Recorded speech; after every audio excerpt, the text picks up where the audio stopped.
Manhwas are becoming more and more famous day by day, and it's easy to see why. The massive number of manhwas getting released every day provides something to read for all kinds of readers. Yet for someone, it can be a bit difficult to pick all the good manhwas among the ones released recently. So today, I will be recommending you all top 10 manhwa and manhwa you should bookmark right now. So let's start a list. But something deep inside won't let me quit. I swear that I'm inspired by all this shit. Tell me that I can and I won't. That's what guides me the most. Fuck your lies, I'll do what I want. Coming at number 10, we have Great Sage of Humanity. The protagonist Yule was a normal person whose sect was destroyed and he was reduced to a mining slave. But after somehow killing a weak cultivator, a mysterious power enlightens him and turns him into a cultivator. Follow him in his journey as he slowly becomes stronger and stirs up trouble in the land of Kyushu. This manhwa is from the same author who wrote Marshall Peak. Both its art and story is pretty decent. The main character is weak at the start but gets stronger after his enlightenment. He's also smart and cunning and doesn't forgive anyone that try to hurt him. Coming at number 9, we have youngest son of Namgung clan. Namgung Diso was the youngest son of the Namgung clan who, unlike his other siblings, didn't have any talent in martial arts. After losing his danshan in the competition for the position of vice patriarch, he meets an old man that tells him about his newly created martial arts that can regress a person into the past. A while later, Diso dies an unexpected death and gets regressed back to the past. Now he just wants to live a peaceful life by letting someone else become the strongest person in the clan. The art of this manhwa is good and its story is pretty decent. The main character here is weak and lazy at the start but starts working hard after his regression. The side characters are nothing great but the action scenes are decent and will keep you entertained throughout the story. Coming at number 8, we have Auto Hunting with My Clones. Sang-woo was a 20-year-old university student who ended up joining an awakening program that allowed even the regular civilians to awaken and use skills. Sang-woo enters the program without much thought and thanks to it, he gains the cloning skills. The people around him thought that the clone just creates an illusion, but Sang-woo realizes that his clone is real and it was just as powerful as him. Both the art and the story of this manhwa is good. The main character is weak at the start but becomes stronger quickly with the help of his skill. The side characters are well portrayed and none of them look down on the main character. So if you are looking for a good monster and hunter manhwa, then this one might be for you.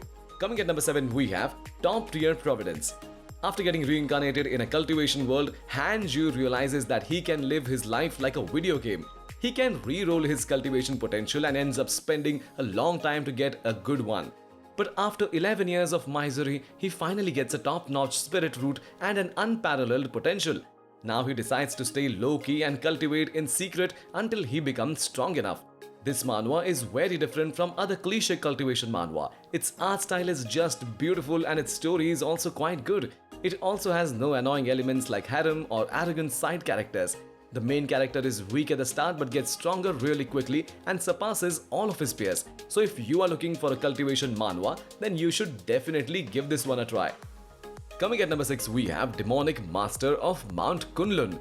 The protagonist was the true heavenly demon who had to unwillingly inherit the position of the cult leader due to the sudden death of his father. But he passes away just after 1 year of his inheritance and wakes up in the body of an abandoned baby that was picked by the Taoist of Kunlun, a sect that belonged to the Justice faction. This is his story as he slowly makes his sect strong and once again becomes the strongest martial artist. The art style of this manhwa is good despite being a bit old-fashioned and its story is quite interesting. The main character gets stronger quickly and also trains the people around him to make them stronger. He's also a bit ruthless and beats anyone that looks down on him. So if you are a fan of Murim manhwa with a strong main character, then this manhwa is definitely for you.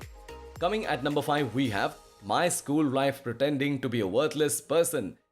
After the discovery of the essence of human soul called Edeya, humans were able to manifest a physical object at any time. The protagonist Park Jin-sung possessed an F-rank Edeya and F-rank combat power. After the introduction of Edeya rank system and a poor military program to his high school, he becomes one of the weak and suffers bullying for many years.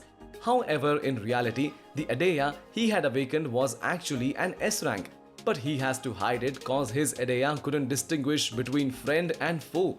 Both the art and the story of this manhwa is good.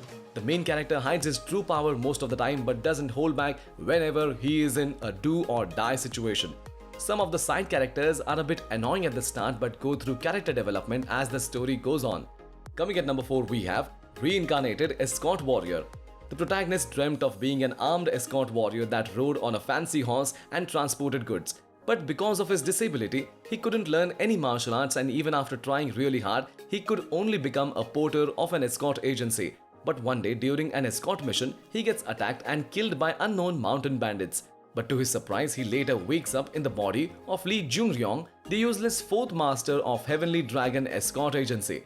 This is the story of how he starts off as a weakling and becomes the best escort warrior. The main character is smart and surprises everyone using the knowledge of his previous life.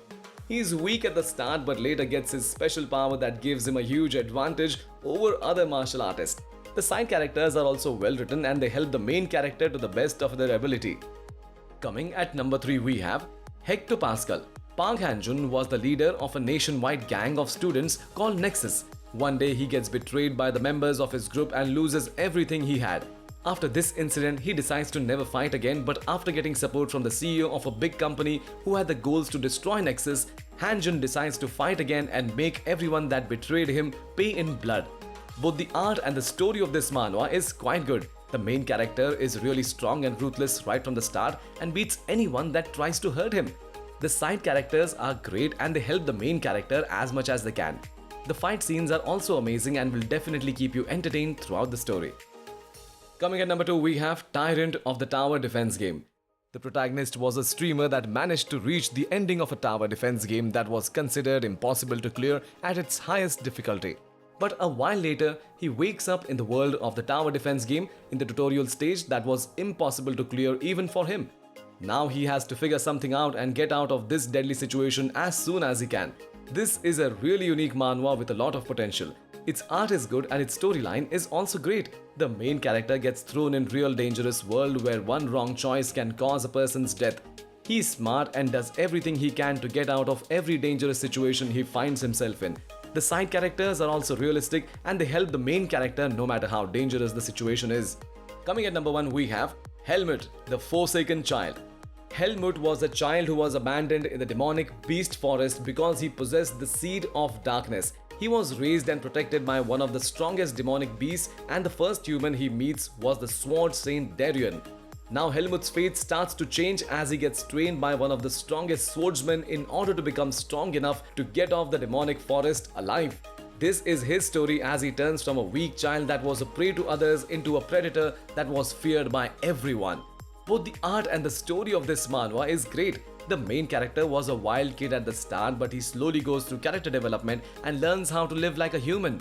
The side characters are also well written and quite memorable, and the action scenes are just amazing. So if you are into fantasy manhwas, then you will definitely love this one. That's it for today's video.